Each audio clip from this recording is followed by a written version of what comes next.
Ce matin, je suis inspiré et je voudrais vous partager une réflexion. Cette année, nous sommes en 2023 et en 2013 est sortie une magnifique chanson de Stromae, Papa où t'es, où il parle de la paternité, de l'absence du père, parce que malheureusement son père et beaucoup de sa famille ont été victimes du génocide rwandais. Et dans cette chanson, il y a une phrase qui résonne dans ma tête encore plus profondément ces dernières années. Tout le monde sait comment faire des bébés, mais personne ne sait comment faire des papas. Cette phrase, elle est crue, elle est violente, elle est malheureusement tristement vraie. Tristement vraie. Dans le sens où être papa est peut-être la plus belle chose qu'il puisse y avoir dans la vie d'un être humain. Mais c'est aussi quelque chose de très dur. Et quand je dis dur, c'est... Déjà, il n'y a pas de formation. Ouais, il y a des tutos sur internet, ouais, tu peux demander à des vieux, à des darons comment faire. Mais déjà, de 1, chaque enfant est différent. Puis de 2, c'est tellement difficile. C'est tellement difficile. Je suis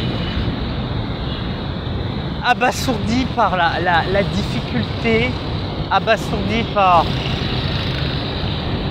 la complexité du truc. Et le pire, c'est que tu peux faire ton mieux, mais tu te feras mal quand même. Tu chieras, tu ne feras pas tout parfaitement. C'est aussi une expérience psychologique et émotionnelle à part. Il y a des trucs, si normalement tu es sentimentalement et humainement bien connecté, ton gamin peut te faire littéralement fondre comme neige au soleil en faisant certaines choses. La première fois qu'il va te regarder dans les yeux, qu'il va dire papa, c'est ses premières fois, il va faire des trucs, des fois tu vas le regarder, tu vas avoir ce sentiment de fierté, tu vas avoir envie de chialer en mode putain, le temps passe trop vite, putain, il sait déjà faire ça. Putain. Non, si vraiment tu veux un truc, c'est vraiment le truc le plus compliqué, puis il n'y a vraiment pas de formation, quoi. Puis des fois, tu te retrouves seul, quoi. C'est la nuit, le gamin veut pas dormir, tu vas pas aller déranger ton père ou déranger les autres. Tu es obligé de te démerder toi-même avec ta propre souffrance, avec le résultat de ta semence. C'est aussi un engagement total. Tu vas y laisser des plumes, hein, je te le dis tout de suite. Hein. Tu vas y laisser des forces, hein, tu vas choper des cheveux gris, hein, moi je te le dis tel quel. Hein. Tu vas y laisser ton fric, ta liberté, ta force, ton énergie, tu vas tout donner à cet enfant. Je dis bien si tu es un père normalement constitué, présent et tout ça. Ça va être quelque chose où tu as de la fierté, Mais ouais. Tout le monde sait faire des bébés, c'est pas compliqué. Hein. C'est 5 minutes de plaisir qui partent dans un orgasme. C'est après qu'il faut assumer. Et ça dès le ventre de la mère. Bon, si t'es vraiment impliqué dans la grossesse, c'est ce que je conseille vraiment. Que si t'es pas impliqué, je pense que c'est difficile après pour la connexion avec l'enfant. Ah, tu laisses des plumes. Tu laisses des putains de plumes. Voilà.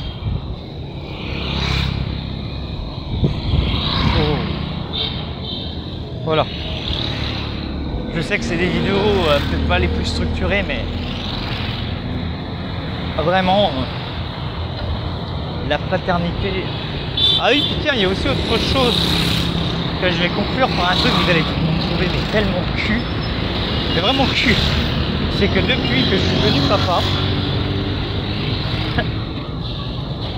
ça me fait toujours une émotion particulière quand je vois dans une série, dans un film, un mec à qui on annonce qu'il vient d'être papa, surtout si c'est bien joué, tu vois. Par exemple, dans Good Doctor, dans la saison 6, il devient papa, Dr Sean, là, l'autiste. Et c'est tellement bien joué parce que le mec, il est là, mais il a tellement bien joué le fait que tu regardes l'enfant sortir de la mer, puis t'es là, t'as mal. Oh putain, c'est moi qui l'ai fait. T'as cette émotion, tu sais pas quoi dire, tu dis bon, bonjour toi. Il l'a tellement bien joué, ça m'a tellement matrixé le cœur. Ou dans l'âge de glace, quand le mammouth il dit à papa, je le regarde en mode oh putain, c'est moi qui l'ai fait. Tu sais, ce regard qu'on a tous la première, quand on devient parent, papa, puis on regarde notre enfant la première fois, tu fais oh putain, qu'est-ce que je viens de faire? Enseigner dans le supérieur. Ah, c'est le rêve de beaucoup de monde, là, quand même. Ben, enseigner au supérieur a beaucoup d'avantages. Premier avantage, c'est que tu te retrouves face à des jeunes qui sont déjà adultes. Et donc, voilà, t'as pas à taper un adolescent qui fait des up-down au niveau des hormonales, qui va te taper une crise parce que simplement il a une pointe d'hormones. Tu te tapes aussi en supérieur des gamins qui sont là pour être là, quoi. Que t'enseignes dans une école privée, dans une école publique, les gars, ils ont payé et ils sont là parce que c'est à leur cuisine. Un mec qui est en fac d'histoire, il va pas faire fac d'histoire parce qu'il a vu de la lumière et il est rentré. Bon, ça arrive, mais c'est vraiment une minorité. Donc, tu as une qualité. Deuxième point, c'est ta liberté sur ton cours. En effet, au contraire du secondaire, où tu as un programme qui tombe, décidé par des gens dans un ministère à la capitale, là, tu as une certaine liberté. Mais là aussi, cette liberté, tu dois en faire très attention. Il y a des données que moi, je n'avais pas à une époque et que je vous conseille, c'est déjà, si tu fais un cours, c'est votre basé sur des facts, du lourd, tout sourcé et surtout préparer un syllabus. Alors, le syllabus, en gros, c'est un méga plan de cours détaillé avec toutes les... comment dire, avec tous les tenants, les aboutissants. C'est ce que moi je vais essayer de préparer à l'heure actuelle pour espérer redevenir enseignant, parce que là c'est une question d'honneur. Des personnes assez proches de moi disaient que je ne pourrais pas enseigner au Togo. Je n'ai pas fait 4 ans d'études pour ça. Je leur donnerais tort. Avant je voulais enseigner, maintenant je vais enseigner et être le meilleur pour fermer les gueules. Donc voilà, oui il y a cette liberté de préparation des cours, de contenu, mais il faut rester, comment dire, logique et pragmatique. On ne va pas proposer des cours d'histoire dans une école de management. Okay. On ne va pas proposer des trucs trop révolutionnaires. Pourquoi?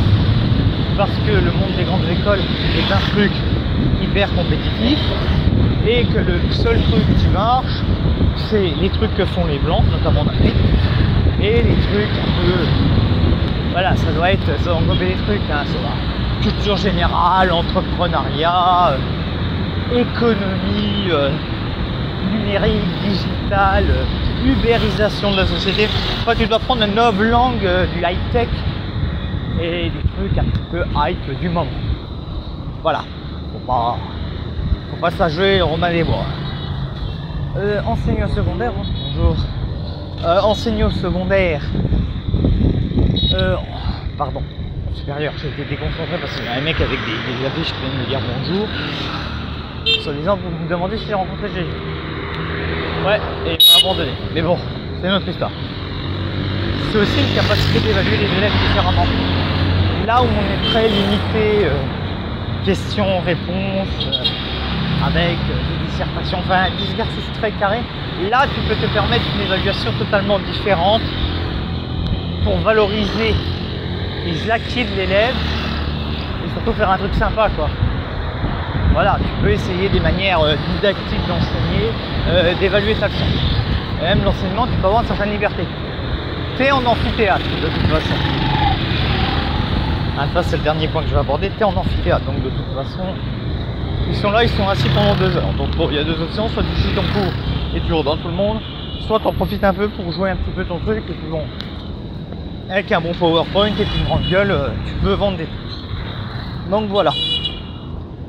Donc, en conclusion, enseignement supérieur est très intéressant, mais notamment en Afrique, partout dans le monde déjà les places sont nombreuses, et notamment en Afrique, j'ai remarqué, ça paye pas des masses et des masses. Hein. Et souvent les enseignants sont payés à l'heure. Voilà, le taux horaire varie entre 7 et 15 000 francs l'heure.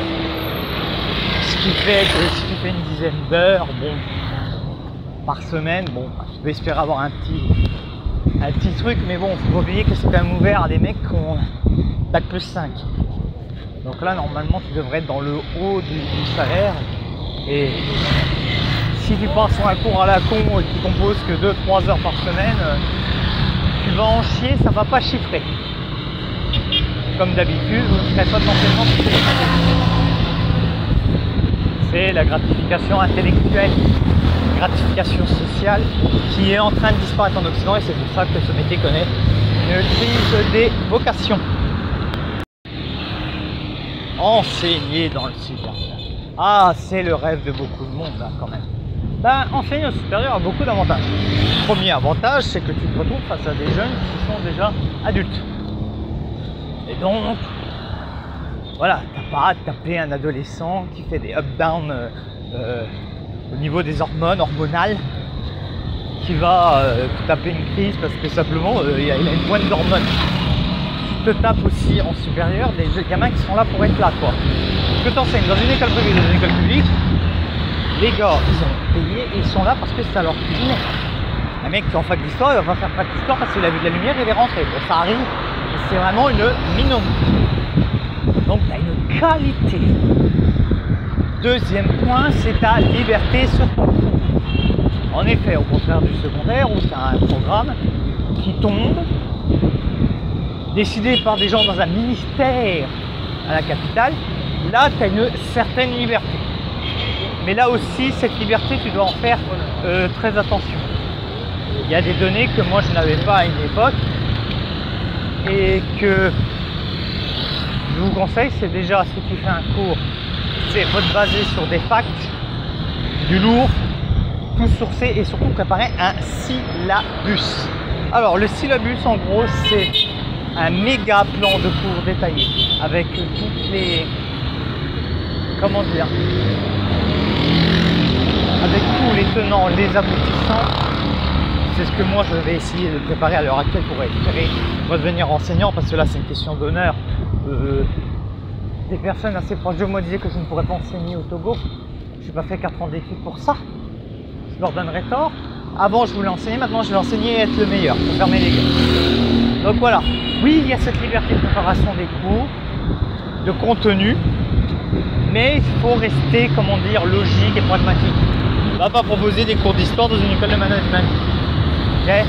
On ne va pas proposer des trucs trop révolutionnaires. Pourquoi? Parce que le monde des grandes écoles est un truc hyper compétitif et que le seul truc qui marche, c'est les trucs que font les blancs, notamment en Afrique, et les trucs un peu...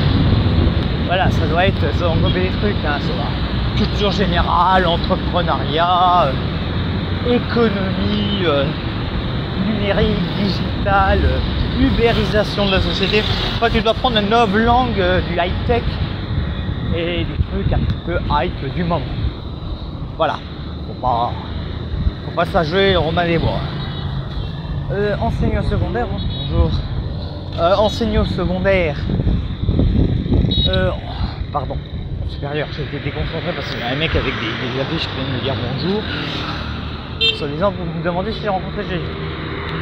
Ouais, et il m'a abandonné. Mais bon, c'est une autre histoire. C'est aussi une capacité d'évaluer les élèves différemment. Là où on est très limité, questions-réponses, avec des dissertations, enfin des exercices très carrés, là tu peux te permettre une évaluation totalement différente pour valoriser les acquis de l'élève et surtout faire un truc sympa, quoi. Voilà, tu peux essayer des manières didactiques d'enseigner, d'évaluer ta leçon. Et même l'enseignement, tu peux avoir une certaine liberté. Tu es en amphithéâtre de toute façon.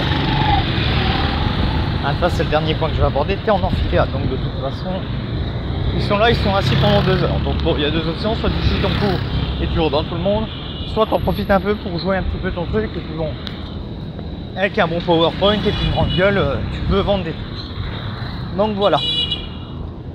Donc, en conclusion, enseigner au supérieur est très intéressant, mais notamment en Afrique, partout dans le monde déjà les places sont nombreuses, et notamment en Afrique, bah, j'ai remarqué que ça paye pas des masses et des masses. Hein. Et souvent les enseignants sont payés à l'heure.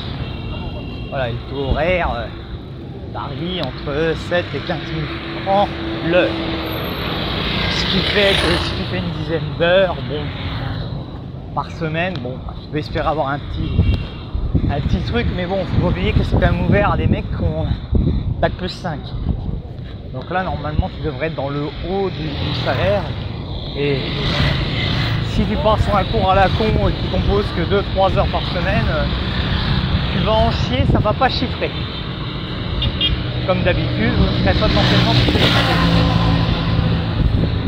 c'est la gratification intellectuelle, gratification sociale qui est en train de disparaître en Occident, et c'est pour ça que ce métier connaît une crise des vocations.